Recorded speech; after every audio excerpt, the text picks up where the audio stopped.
Welcome back to the finale of What If Padme Joined Vader on Mustafar.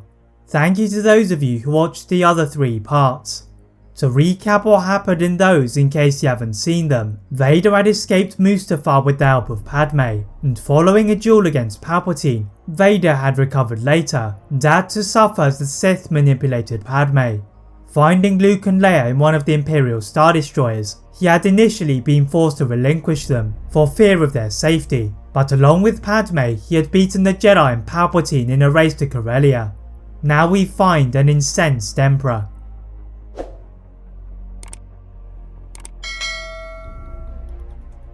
The Imperial forces on Corellia could only stare in horror as one of their ships disappeared into the atmosphere as they then turned to the Emperor.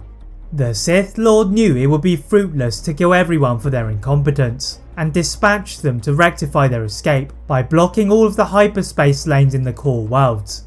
The Emperor himself took one of the station's shuttles, then took the trip to the planet of Naboo, believing that Vader would seek the home planet of his weakness in Padme Amidala. But as he left hyperspace, he felt something amiss, and he was greeted by the rebel fleet, who had actually expected Vader, as they received the development of the capture of Padme's children. Aboard one of the ships had been General Kenobi, and he felt the darkness from the shuttle gliding in their direction. Ordering all of the turrets to intensify their firepower, the central Mon Calamari starcruiser began to draw the shuttle, using its tractor beam, but from behind the Emperor's shuttle, a much bigger Imperial fleet hovered into viewing range, and the rebels realised that they had been surrounded. Obi-Wan was wise enough to know when a battle could not end in victory, and decided to retreat from the planet, and alongside Yoda and another ship, attempted to lure the Sith to the ground, and finally end the reign of the Emperor. The initial part of the plan is a success, as the Emperor had been furious that his fleet had allowed for an escape, and he used the obvious distraction to dive to the ground. The Imperial forces on the planet start to begin their move, and the Naboo security forces and the Gungans have to escort Queen Apolana before she could be killed. General Jar Jar Binks had been put in charge of leading the defence, and the Gungan diverted the battle into the trees and used the knowledge of the terrain to split the Imperial troopers. This enabled the Jedi to take to the higher ground of the palace, and very soon Palpatine landed on a hilltop opposite them. The Jedi stood proudly as they waited for a move, and the Sith Lord obliged by pulling down the foundations of the palace, and the Jedi had to hop and jump between the collapsing pieces of the building to the ground. Yoda then hopped onto a passing speeder as Obi-Wan approached the Emperor from another angle, and together they began to close in. Palpatine was annoyed by their resistance and cast a cloud of Sith sorcery around the area, and the Jedi had to shield themselves until they felt a gust of wind from above them. The whining ion engines from Vader's ship punched a hole in the wave of magic, and the former Jedi Knight jumped down to create a tremor in the hill. The other Force users could feel the power of the Chosen One, and the Jedi quickly hid in a cave to watch the 2 Sith lock in a battle of the Force. Vader used all of the hate he had built up from the capture of his children, and he pushed against his master's lightning attack.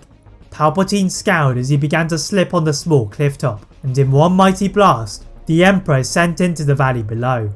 Vader stood at the top, looking down at his victim, when the Jedi appeared behind him and ordered him to let Padme and his children free.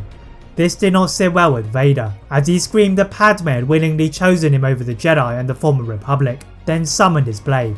The Jedi did not want to fight him for the sake of Padme, but they had no choice, and as Obi-Wan began to be pummeled by the intensity of the strikes, for the first time in his life he ordered Yoda to run.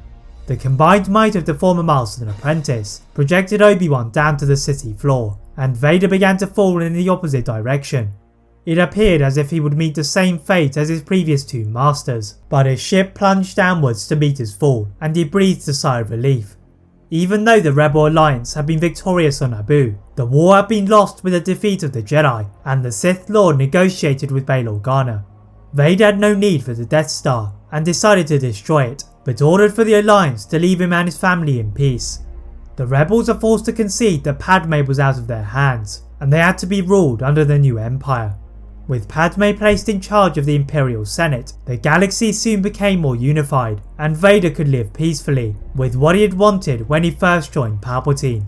That is it for What If Padme Joined Vader on Mustafar. If you enjoyed this What If, Please like this video, turn on that notification bell, click that subscribe button on this channel, as well as on my other channel What If Films. And as always, leave a comment on what if you'd all like to see next, and how I can improve my videos. Thank you all very much for watching, and see you next time.